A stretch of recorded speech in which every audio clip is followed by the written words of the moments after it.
The first 13 ministers who were sworn in today were familiar faces from Justin Trudeau's cabinets. There's not as much of a face of change as we might have expected. The focus is, as many people would expect from the election campaign, on Canada-US trade, and Dominic LeBlanc, who had been both the finance minister and the trade minister until recently, is now in charge of Canada-US trade and intergovernmental affairs.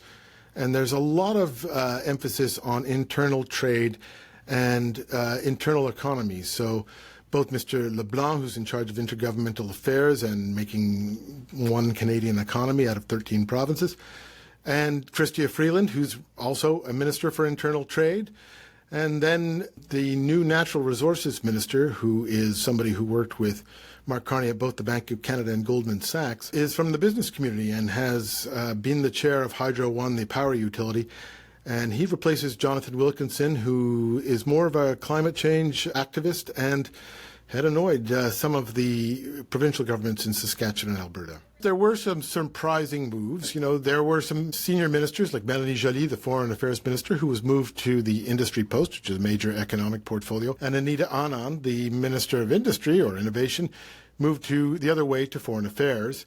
And there were a number of new ministers that aren't particularly high profile. MP Shafkat Ali is now the Treasury Board President. He was not a very well-known figure before this cabinet shuffle. And Chrystia Freeland, there had been talk that former Deputy Prime Minister and Finance Minister, that she might be offered a diplomatic posting rather than a cabinet post, but she's remaining in her transport portfolio and responsible for internal trade.